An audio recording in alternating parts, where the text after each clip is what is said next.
పరిశుద్ధ గ్రంథంలో నుండి మత్తయి సువార్త 28వ అధ్యాయము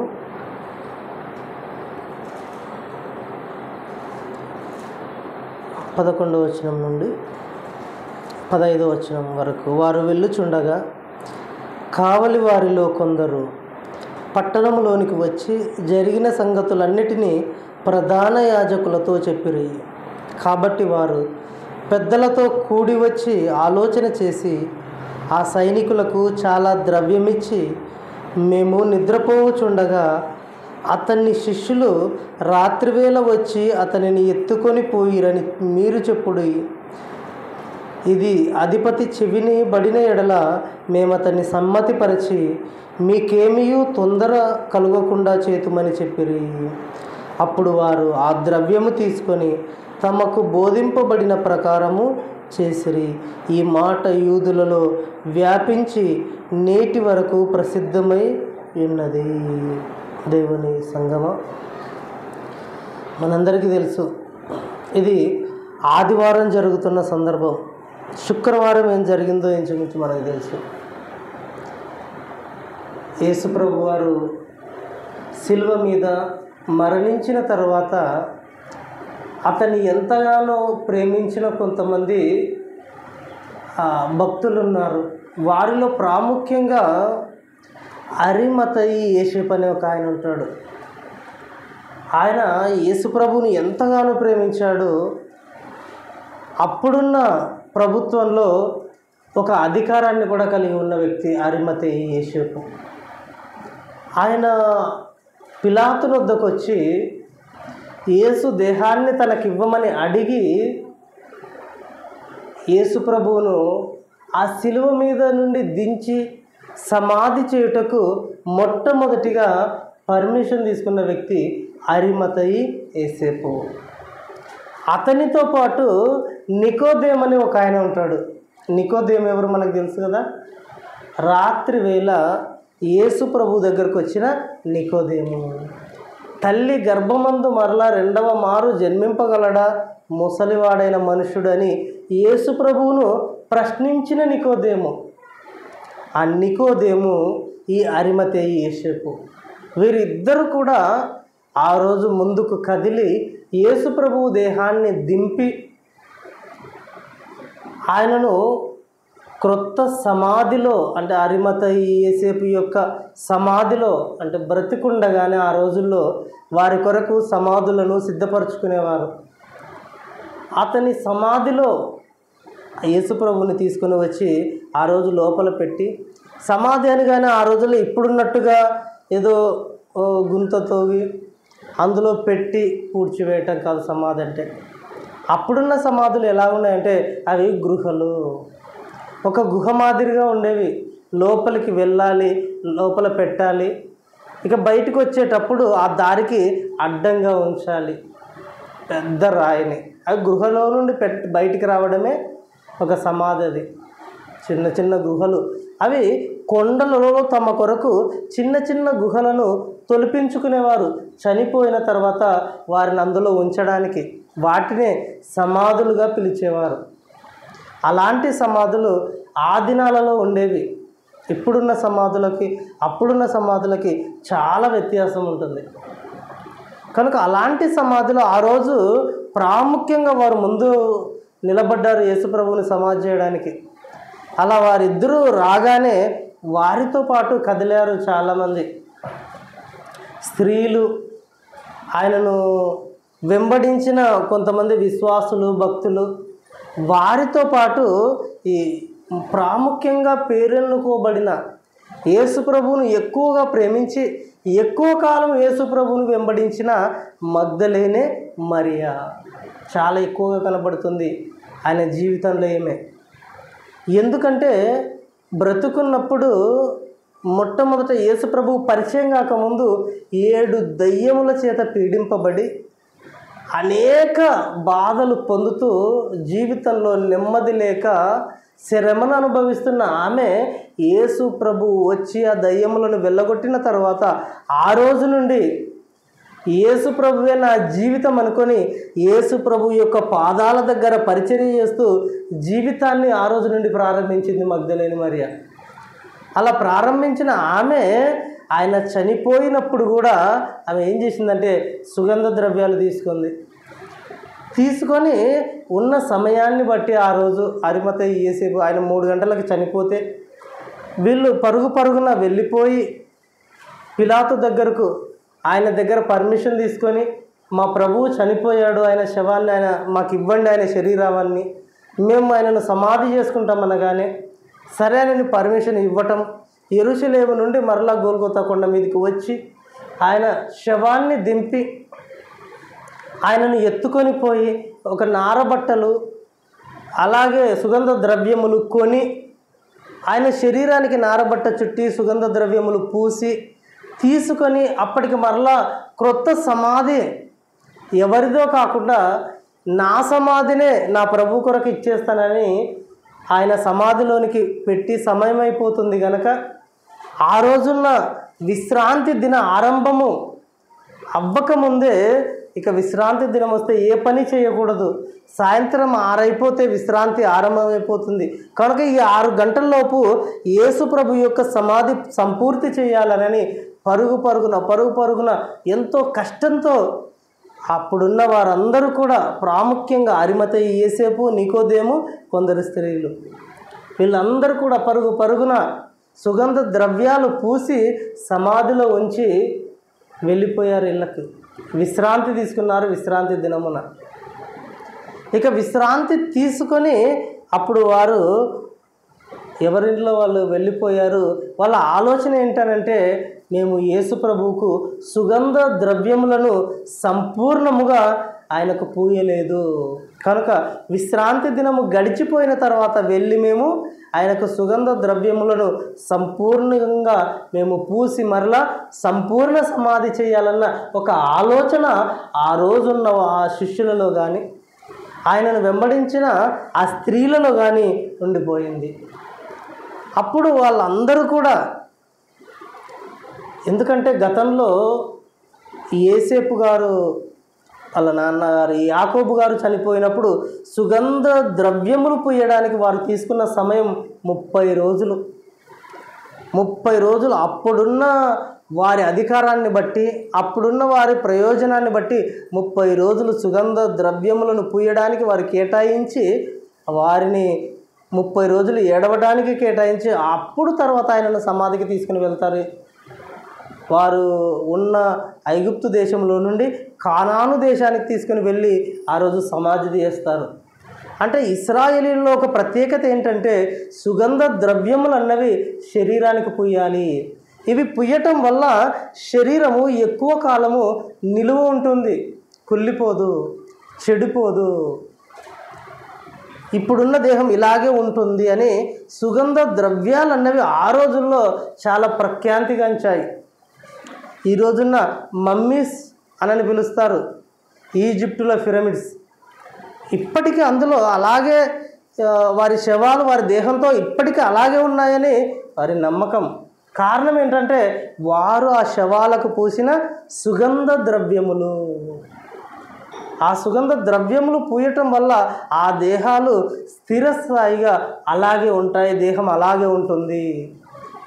ఎందుకు అలాగే ఉంటుంది అని అంటే వారికి అపారమైన ఒక నమ్మకం ఉంది, మరలా మేము తిరిగి లేస్తాం, మరలా మా దేహాలను మేము ధరించుకుంటామన్న ఒక విశ్వాసం, ఒక నమ్మకం ఆ రోజుల్లో కూడా ఉంది.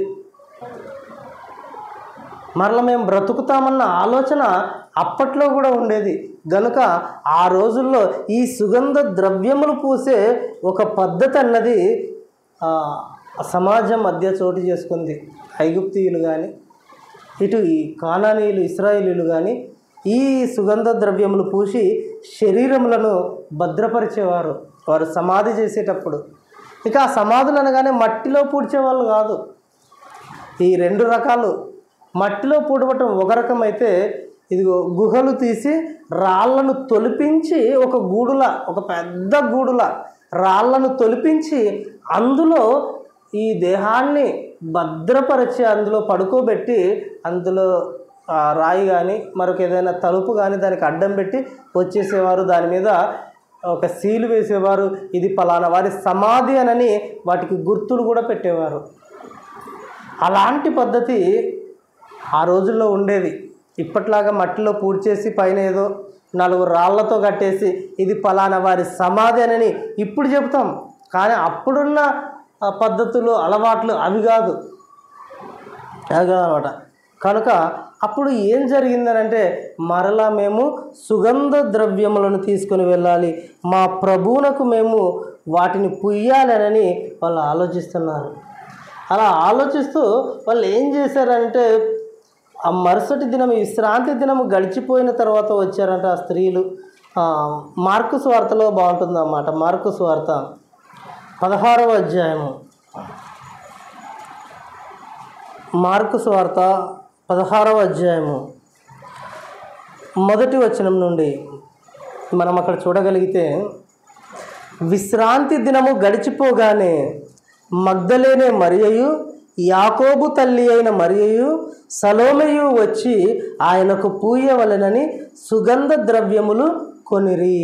వారు ఆదివారమున పెందలకడ లేచి బయలుదేరి సూర్యోదయమైనప్పుడు సమాధి యొద్దకు వచ్చిచుండగా, సమాధి ద్వారము నుండి మన కొరకు ఆ రాయి ఎవడు పొర్లించునని ఒకరితో ఒకరు చెప్పుకొనుచుండిరి. అంటే వాళ్ళ ఆలోచన ఏంటంటే, యేసు ప్రభువుకు ఈ సుగంధ ద్రవ్యములు, ఈ పరిమళ ద్రవ్యములు ఆయన దేహానికి పూయటం అన్నది సంపూర్తి చేయలేదు మనం. కనుక విశ్రాంతి దినము ఆ రోజున్న పద్ధతి ప్రకారంగా 6 దినములు గడిచిన తర్వాత 7వ దినమున విశ్రమింపబలినున్న ఆ విశ్రాంతి దినము శనివారము. ఆ శనివారం విశ్రాంతి దినము. ఆ విశ్రాంతి దినము గడిచిపోయిన తర్వాత వచ్చేది ఆదివారం అంటున్నాడు. ఆ ఆదివారమున వీళ్ళందరూ కూడా సుగంధ ద్రవ్యములు కొని వాళ్ళలో వాళ్ళు మాట్లాడుకుంటున్నారట, మన కొరకు ఆ రాయి ఎవడు పొర్లించును. కొన్నారు సుగంధ ద్రవ్యాలు, వెళ్ళిపోతున్నారు, దారిలో మాట్లాడుకుంటున్నారు అని వారిలో వారు ఎవరు పొర్లించునని మాట్లాడుకొని చుంటే, అప్పుడు ఆ 4వ వచనంలో ఏం కనపడిందంటే, వారు వచ్చి కన్నులెత్తి చూడగా రాయి పొర్లింపబడి ఉండుట చూచిరి. ఆ రాయి ఎంతో పెద్దది. వాళ్ళ ఆలోచన ఏముంది అప్పటిదాకా, రాయి ఎవరు పొర్లిస్తారు, మనకు ఆ శక్తి లేదు, రాయి పొర్లించేంత ఆ శక్తి మనకు లేదు. కనుక యేసు ప్రభువు దేహానికి ఈ సుగంధ ద్రవ్యములు పూయాలి అని అంటే రాయి పొర్లించేవారు కావాలి అని వారి ఆలోచన. కానీ వాళ్ళు సమాధి దగ్గరకు వచ్చేసరికి ఆల్రెడీ రాయి దొర్లింపబడి ఉండుట చూచిరి. రాయి తీసి పక్కన పెట్టేశారనమాట. కానీ సామాన్యమైన మనుషులు ఆ రాయి పొర్లించలేరు, అంత పెద్దదే రాయి. అది యేసు ప్రభు యొక్క సమాధికి ఉంచబడిన రాయి. ఆ రాయిని గురించి అప్పుడు వారందరూ కూడా ఇక వచ్చారు. 5వ వచనంలో, అప్పుడు వారు సమాధిలో ప్రవేశించి తెల్లని నిలువుటంగి ధరించుకొని ఉన్న ఒక పడుచువాడు కలవరపడిరి. కలవరపడకుడి, సిలువ వేయబడిన నజరేయుడగు యేసును మీరు వెదకుచున్నారు, ఆయన లేచి ఉన్నాడు, ఇక్కడ లేడు. వారు ఆయనను ఉంచిన స్థలము చూడుడి, మీరు వెళ్ళి ఆయన మీకంటే ముందుగా గలిలయలోనికి వెళ్ళుచున్నాడనియు ఆయన మీతో చెప్పినట్టు అక్కడ మీరు ఆయనను చూతురనియు ఆయన శిష్యులతోనూ పేతురుతోనూ చెప్పుడనెను. వెళ్ళండి మీరు అంటే, ఆయన ఇక్కడ లేడు, ఆయన లేచి ఉన్నాడు అంటే మొట్టమొదట ఆయన లేపబడ్డాడన్న సమాచారం వీరికి, ఆ స్త్రీలకు, యేసు ప్రభు దేహాన్ని వెతుకుతూ వచ్చిన ఆ స్త్రీలకు దేవదూత ప్రకటించడం జరిగింది. ఆయన ఇక్కడ లేడు, ఆయన లేచి ఉన్నాడు, ఈ విషయాన్ని మీరు వెళ్ళి ఆయన శిష్యులతో చెప్పండి. అని ఆ దూత ఆ శిష్యులతో చెప్పండి అని వెళ్ళమని చెప్పగానే వీరు కూడా సందేహపడుతున్నారు. అప్పటికి మా ప్రభు ఏమైపోయాడు? లేచాడు. సరే, ఎక్కడున్నాడు? మా ప్రభువుని మేము చూడాలి, ఆయన ఏమైపోయాడన్న ఆలోచన, ఒక భయాందోళన వారిలో ఉండిపోయింది. వారిలో ఉండిపోగానే అప్పుడు యేసు ప్రభు మరలా వాళ్ళకు ప్రత్యక్షమయ్యాడు. వాళ్ళకు ప్రత్యక్షమై వాళ్ళతో ఏం చెబుతున్నాడనంటే 9వ వచనం 28వ అధ్యాయం మత్తయి సువార్త 8-9 వచనాలు. మత్తయి సువార్త 28వ అధ్యాయము 8వ వచనం 9వ వచనంలో వారు భయముతోనూ మహా ఆనందముతోనూ సమాధి యొద్ద నుండి త్వరగా వెళ్ళి ఆయన శిష్యులకు ఆ వర్తమానము తెలుప పరుగెత్తుచుండగా, వారి మనసుల్లో ఒకవైపు ఆనందం, మా ప్రభువు లేచాడని, ఒకవైపు భయాందోళన వారిలో ఉంది. చాలా భయం ఉంది. ఏమైపోయాడు మా ప్రభువు అన్న భయం వారిలో ఉంది. వారు పరిగెడుతున్నారు కానీ ఒకవైపు భయం, ఒకవైపు ఆనందం, ఎటు తేలని సందిగ్ధ పరిస్థితి. మా యేసు ప్రభువు ఏమైపోయాడు అన్న ఆందోళన.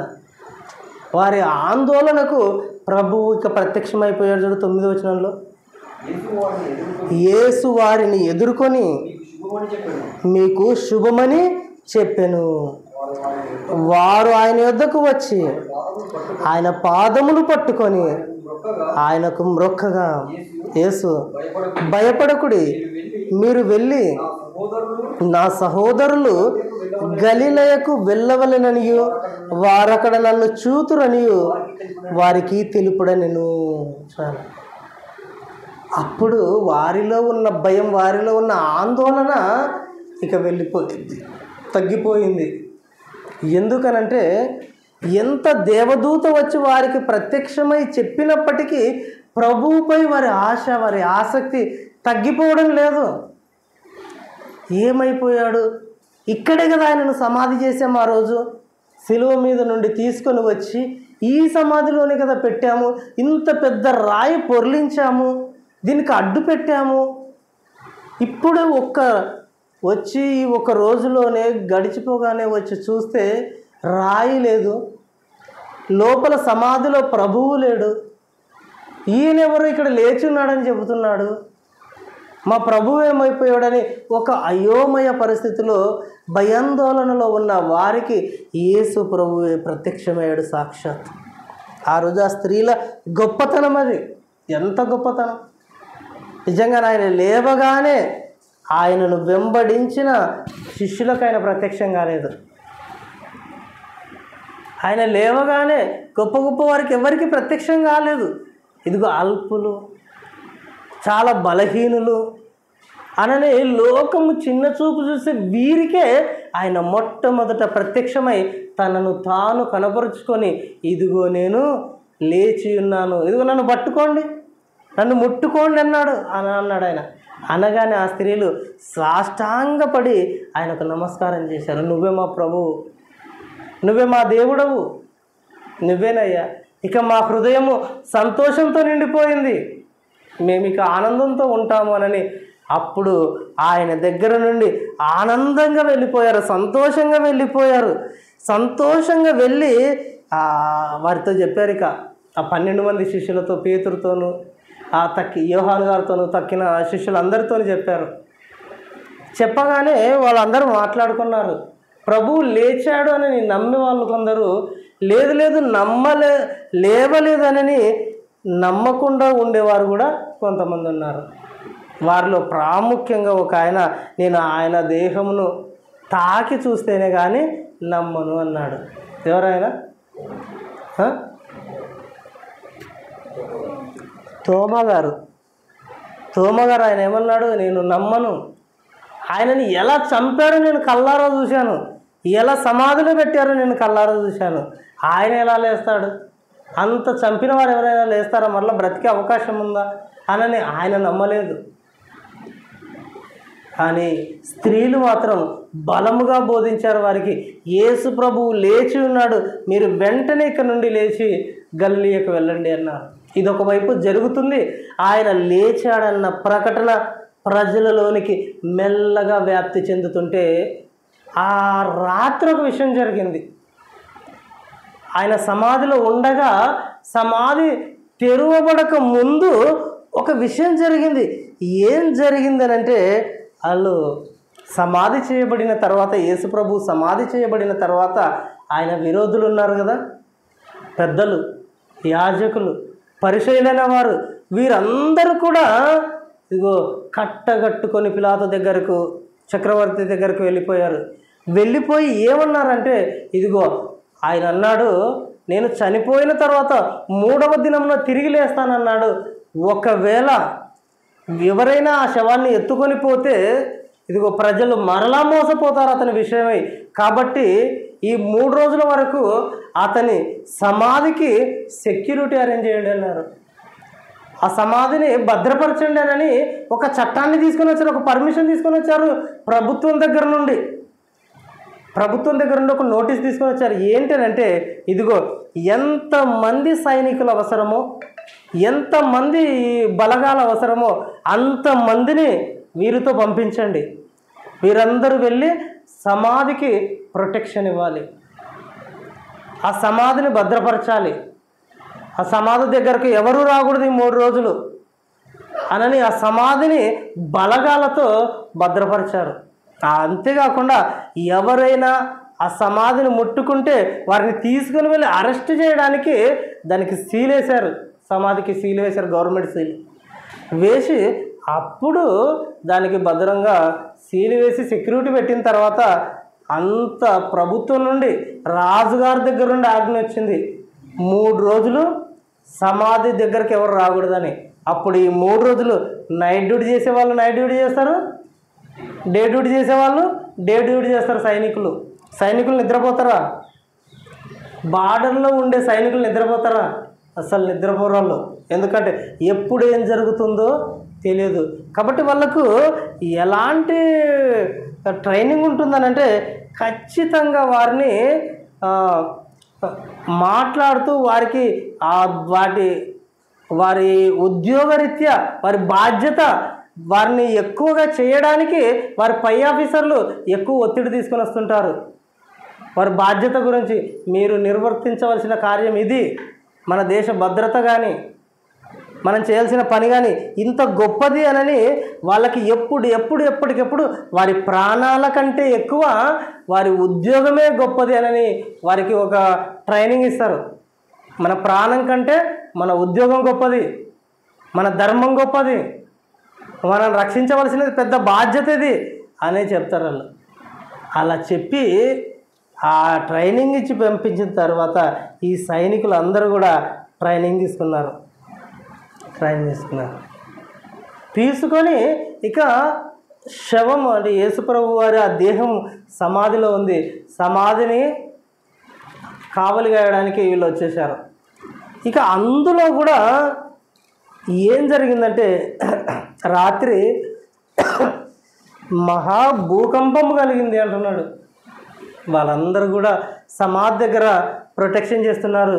ఆ రాత్రి మనకు పగలొచ్చిన భూకంపమే తెలుసు. యేసు ప్రభు లామా లామా ఏలి ఏలి లామా సబక్త అని బిగ్గరగా కేక వేశాను. ఆ కేకలు వేసేటప్పుడు భూకంపం కలిగింది. దేవాలయపు తెర 2గా చినిగింది.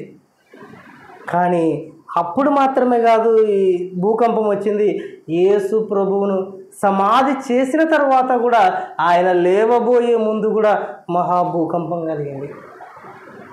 అందరిలో భయం, అక్కడున్న వారందరిలో సైనికులందరిలో భయం. ఆ భయంతోనే వాళ్ళందరూ కూడా కావలి ఉన్నట్టుగా కనపడుతుంది. అక్కడ 11వ వచనం నుండి ఇందాక చదువుకున్నది 28వ అధ్యాయం.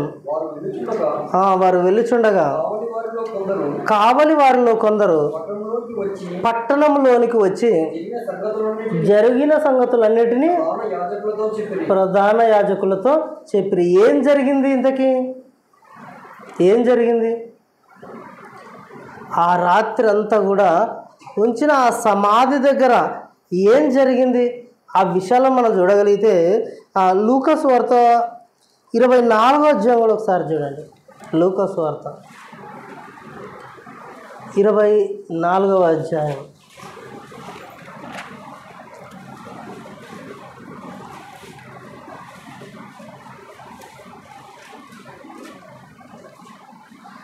లూకా సువార్త 24వ అధ్యాయం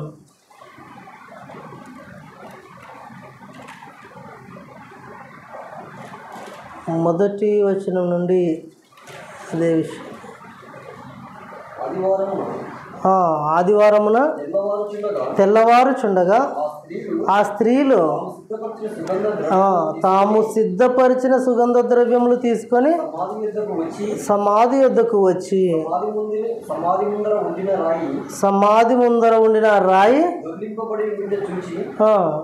చాలండి ఉంటుంది.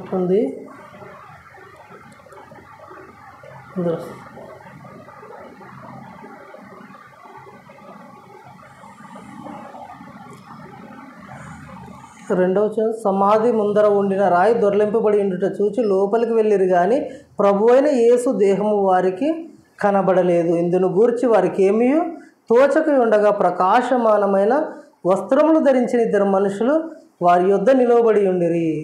వారు భయపడి ముఖములను నేలను మోపి ఉండగా, వీరు సజీవుడైన వానిని మీరెందుకు మృతులలో వెదకుచున్నారు? ఆయన ఇక్కడ లేడు, ఆయన లేచి ఉన్నాడు. ఆయన ఇంకా గలిలయలో ఉండినప్పుడు మనుష్య కుమారుడు పాపిష్టులైన మనుషుల చేతికి అప్పగింపబడి సిలువ వేయబడి 3వ దినమందు లేవవలసి ఉన్నదని ఆయన మీతో చెప్పిన మాట జ్ఞాపకం చేసుకున్నాడని వారితో అనిరి. అప్పుడు వారు ఆయన మాటలు జ్ఞాపకం చేసుకొని సమాధి యొద్ద నుండి తిరిగి వెళ్ళి ఈ సంగతులన్నీ 11 శిష్యులకును తక్కిన వారందరికీ తెలియజేసిరి. ఈ సంగతులు అపోస్తలులతో చెప్పిన వారెవరనగా మగ్దలేనే మరియయు, యోహన్నాయు, యాకోబు తల్లి అయిన మరియయు, వారితో కూడా ఉన్న ఇతర స్త్రీలను.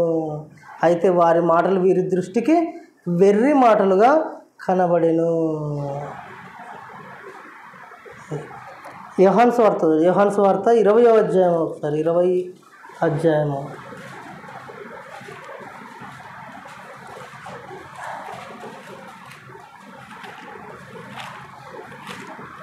యోహాను సువార్త 20వ అధ్యాయము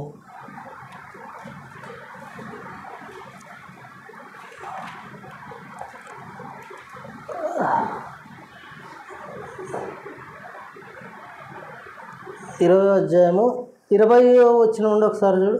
20వ వచనం నుండి ఆయన వారికి తన చేతులను ప్రక్కన చూపగా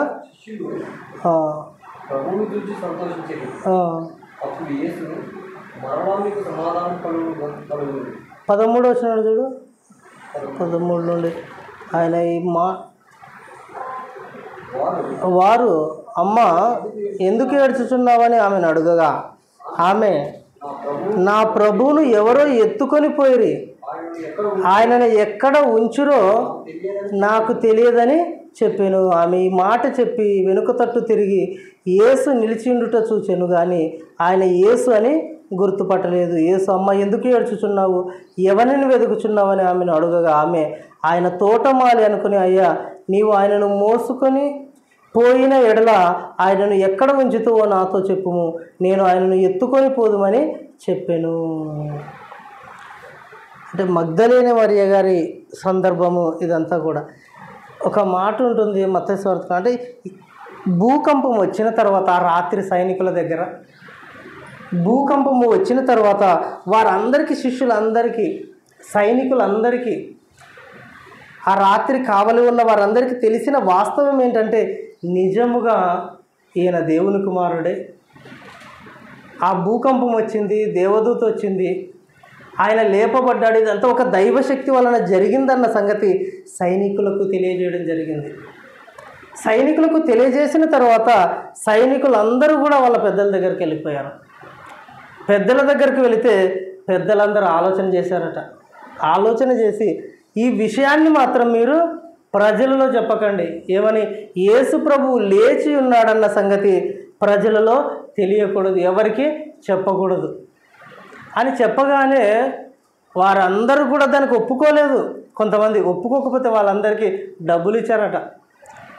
వాళ్ళందరికీ కొంత డబ్బు ఇచ్చి మీరు ఈ సంగతిని గురించి ఇక్కడే మర్చిపోండి, మేం చెప్పిన వాటి ప్రకారంగా మీరు చెప్పండి. ఏమనంటే రాత్రి వేళ ఆయన శిష్యులు వచ్చి ఆయనను ఎత్తుకొని పోయిరనే సంగతి మీరు ప్రజల్లో చెప్పండి అని ఆ విషయాన్ని ప్రజలలో ఆ రోజు బలంగా ప్రకటించడం జరిగింది. అంటే మేము నిద్రపోచుండగా ఆయన శిష్యులు వచ్చి ఆయనను ఎత్తుకొని పోయారు. ఈ విషయం ఒకవైపు ప్రజలలో ప్రబలెను అని రాయబడింది. ఆ రోజున్న సమాజంలో యేసు ప్రభువు లేవలేదు లేవలేదు లేవలేదన్న సంగతి ఆ రోజు ప్రకటించారు అందరూ కూడా. మరొక వైపు యేసు ప్రభువు లేచాడనని ఎక్కడ దాకా వెళ్ళిపోయిందంటే ఆఖరికి యేసు ప్రభువే తనను తానుగా ప్రత్యక్షపరచుకోవడం మొదలుపెట్టాడు. ఇక ఒకవైపు ప్రభుత్వాలు, ఒకవైపు సమాజము, వీరందరూ కూడా యేసు ప్రభు ఏం లేవలేదు, ఆయనను ఎవరో ఎత్తుకొని పోయారు ఆయన శిష్యులు అని చెబుతుంటే యేసు ప్రభు ప్రత్యక్షమై అందరికీ ఎలా కనబడుతున్నాడనంటే కొరింథీయులకు రాసిన మొదటి పత్రిక 15వ అధ్యాయము 4వ వచనం నుండి అక్కడ చూడగలిగితే మనం కొరింథీయులకు రాసిన మొదటి పత్రిక 15వ అధ్యాయము 4వ వచనం నుండి లేఖనముల ప్రకారము 3వ దినమున లేపబడెను. ఆయన కేఫాకును తరువాత 12 గురికిని కనబడెను. అటు పిమ్మట 500కు ఎక్కువైన సహోదరులకు ఒక్క సమయమందే కనబడెను. వీరిలో అనేకులు ఇప్పటి వరకు నిలిచి ఉన్నారు, కొందరు నిద్రించిరి. తరువాత ఆయన యాకోబుకును అటు తరువాత అపోస్తలులకు అందరికీ కనబడెను. అందరికీ కడపట ఆ కాలమందు పుట్టినట్టున్న నాకును కనబడెను. అంటే అపోస్తలులైన పౌలు గారు ఈ పత్రిక రాస్తూ యేసుక్రీస్తు వారి పునరుద్ధానాన్ని గురించి ఆయన చెబుతున్నాడు. ఆయన లేడు, ఆయన చనిపోయి సమాధిలోనే ఉండిపోలేదు, ఆయన లేచాడు, ఆయన బ్రతికాడు, ఆయన సజీవుడయ్యాడు అనని ఈ 15వ అధ్యాయం అంతా కూడా యేసుక్రీస్తు సజీవుడననే ప్రకటిస్తుంటాడు. ఆయన ఈ అధ్యాయం అంతా కూడా శరీరం మార్చబడుతుంది, పునరుద్ధానం, అందు గురించి ఒక గోధుమ గురించి చెప్తాడు, ఒక విత్తనం గురించి చెప్తాడు. ఇది అలాగే శరీరం ఉండిపోదు, మరలా బ్రతుకుంది అనే విషయాన్ని యేసుక్రీస్తు పునరుద్ధానుడు అయ్యాడని చెబుతూనే ఈ విషయాలు ఇప్పటివి కాదు, ప్రవచన గ్రంథాలలో లేఖనాల్లో కూడా చెప్పబడినది ఇదే విషయాలే అని ఆయన చెప్తాడు. అందుకే యేసు ప్రభువు మొట్టమొదట ఆ స్త్రీలకు కనపడ్డాడు, ఆ తర్వాత ఒకేసారి 500 మంది కంటే ఎక్కువగా కనపడ్డాడు, ఆ తర్వాత 12 గురికి కనపడ్డాడు, ఆ తర్వాత ఇదిగో యాకోబుకు, మిగతా వారందరికి కూడా కనబడుతూ ఉన్నాడు. అంటే పరిస్థితి ఏమైపోయిందని అంటే నేను లేచానని తన గురించి తానే చెప్పుకున్నాడు కొంతకాలం మట్టుకు. నేను లేచాను మీరు నమ్మండి. ఎందుకంటే ఇది సమాజం మీకు చెప్పదు,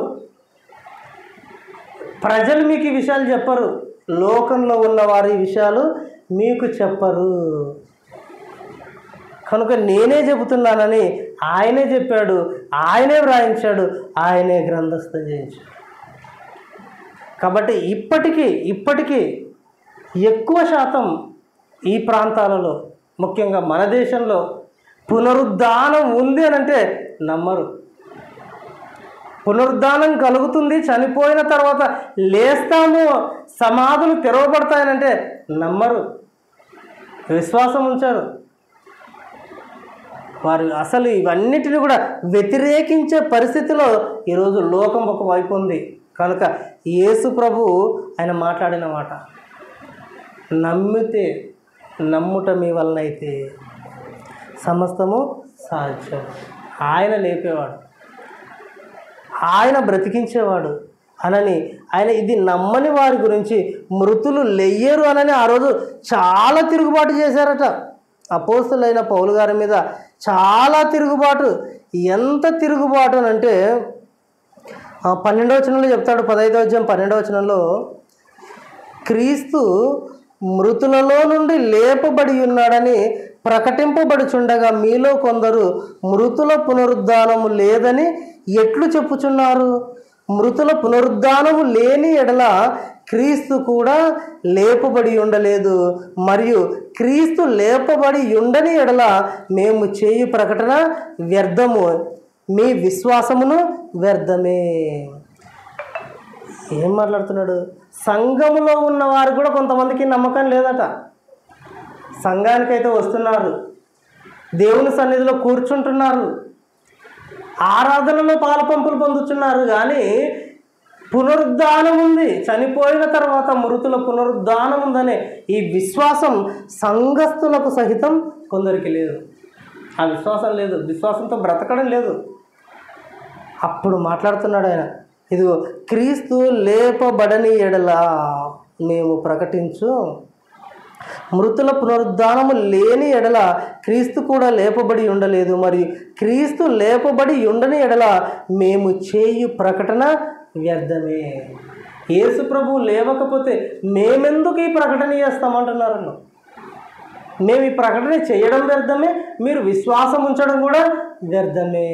కానీ అది కాదు, ఎన్ని రుజువులు ఉన్నాయి చూడని, ఎన్నో రుజువులను ఆ కింది వచనాలలో చెబుతూ వస్తుంటాడు. అందులో ప్రాముఖ్యంగా 20వ వచనంలో ఆయన మాట్లాడతాడు. ఇప్పుడైతే 15వ అధ్యాయం 20వ వచనంలో, ఇప్పుడైతే నిద్రించిన వారిలో ప్రథమ ఫలముగా క్రీస్తు మృతులలో నుండి లేపబడి ఉన్నాడు. మనుషుని ద్వారా మరణము వచ్చెను గనుక మనుషుని ద్వారానే మృతుల పునరుద్ధానము కలిగెను. మీరు నమ్మండి, ఒక మనుషుని ద్వారా మరణం వచ్చింది, మీరు నమ్ముతున్నారా? అయితే ఒక మనుషుని ద్వారానే పునరుద్ధానం కూడా వచ్చింది.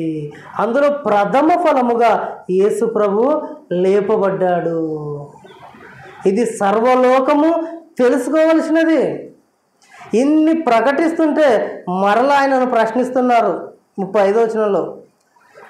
అయితే మృతులు ఎలాగు లేతురు, వారెట్టి శరీరముతో ఒత్తురని ఒకడు అడుగును. ఓ అవివేకి, నీవు విత్తినది చచ్చితేనే గాని బ్రతికింపబడదు కదా.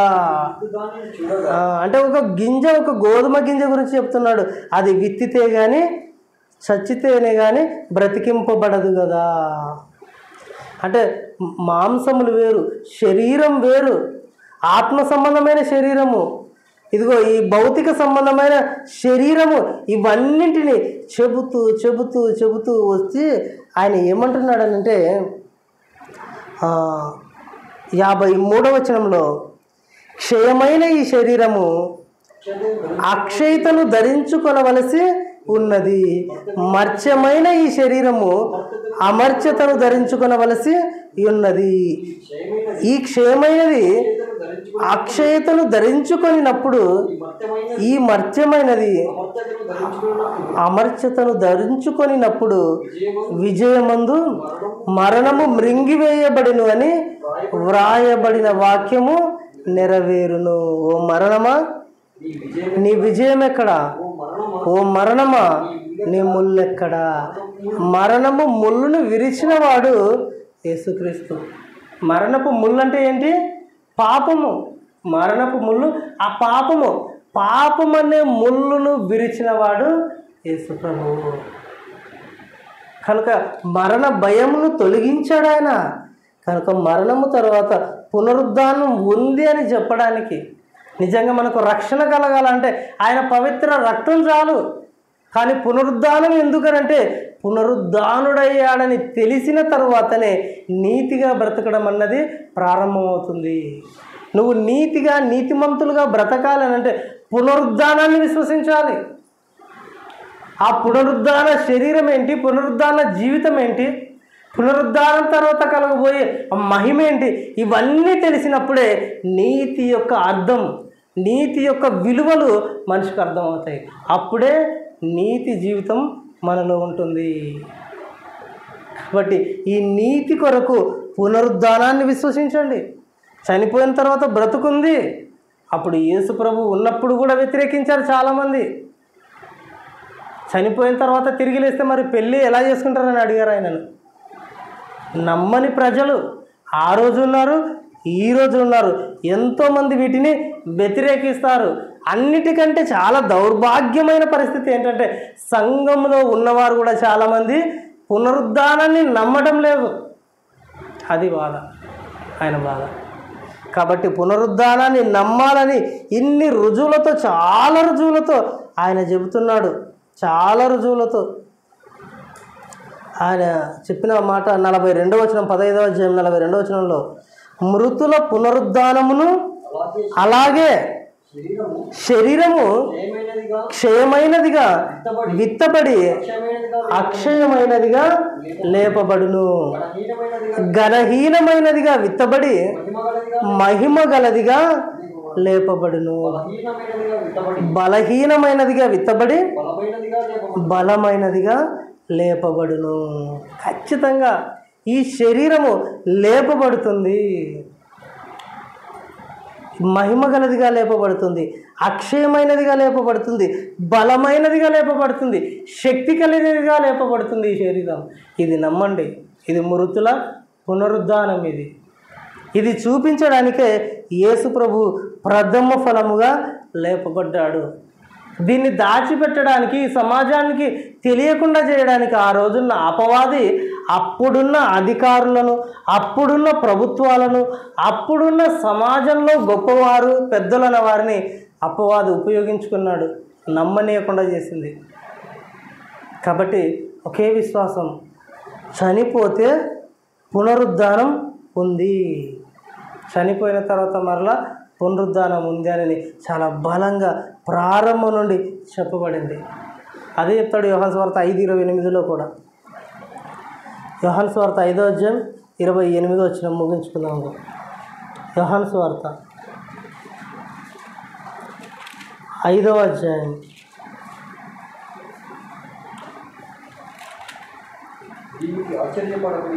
యోహాను సువార్త 5వ అధ్యాయం 28వ వచనం. దీనికి ఆశ్చర్యపడకుడి, ఒక కాలము వచ్చుచున్నది, ఆ కాలమున సమాధులలో ఉన్న వారందరూ ఆయన శబ్దము విని మేలు చేసిన వారు జీవ పునరుద్ధానమునకును, కీడు చేసిన వారు తీర్పు పునరుద్ధానమునకును బయటకి వచ్చదు. సాక్షాత్తు యేసు ప్రభువు తను బ్రతికుండగా చేసిన బోధ ఇది. ఆశ్చర్యపడకండి, చచ్చిపోయిన తర్వాత మరలా లేస్తాము, సమాధుల నుండి వస్తామనంటే మీరు ఆశ్చర్యపడకండి. దీన్ని మీరు నమ్మండి, విశ్వసించండి అని చెప్తున్నాడు ఆయన.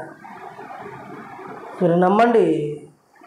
ఒక కాలం వచ్చుచున్నది, ఆ కాలంలో సమాధులలో ఉన్న వారందరూ ఆయన శబ్దము విని మేలు చేసిన వారు జీవ పునరుద్ధానమునకు, కీడు చేసిన వారు తీర్పు పునరుద్ధానమునకు బయటికి వచ్చెదరు. ఇది పునరుద్ధానం.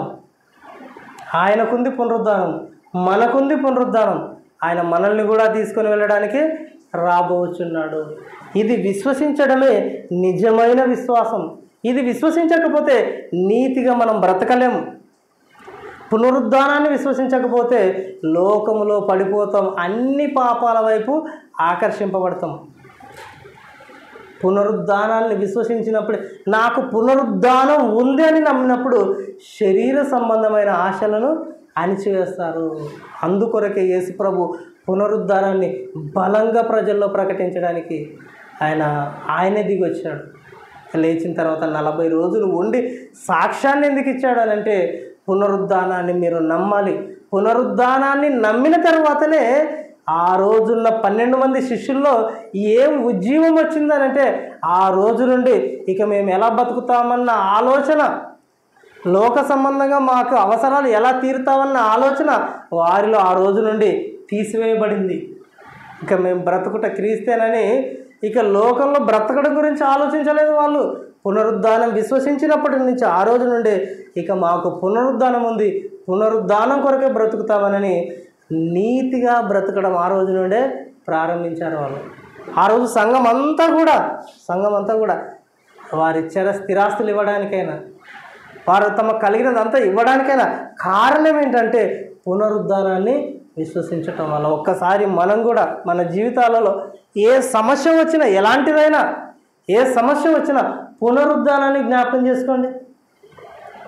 పునరుద్ధానం ఉంది, లేస్తాం, లేపబడిన తర్వాత జీవితం ఉందన్నది ఇది జ్ఞాపకం చేసుకోండి.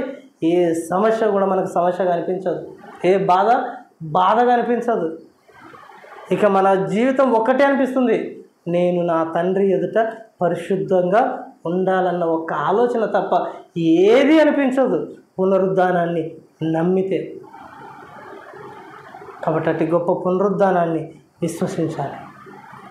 విశ్వసింపని వాడు వారి కొరకు నియమింపబడిన సాతానుకు, వారి అనుచరులకు నియమింపబడిన నరకాగ్నిలోనికి వెళ్ళిపోయే పరిస్థితి. ఆయన పునరుద్ధానపు దినం ఈరోజు, ప్రపంచంలో ప్రకటింపబడుతున్న దినం ఈరోజు. కాబట్టి ఈస్టర్ పండుగ రోజు, ఈ 365 రోజులు ఈ దినం మన జ్ఞాపకం ఉండాల. యేసు ప్రభువు లేచాడు, నన్ను లేపుతాడు అనే ఇదొక్క మాట ప్రతిరోజు జ్ఞాపకం ఉంటే మన జీవితం నూరంతలుగా ఫలిస్తుందని తెలియజేస్తూ వాక్యం ముగిస్తున్నాను. దేవుడు తన వాక్యం మనందరి హృదయాల్లో ఫలింపజేయునుగాక. ఆమేన్.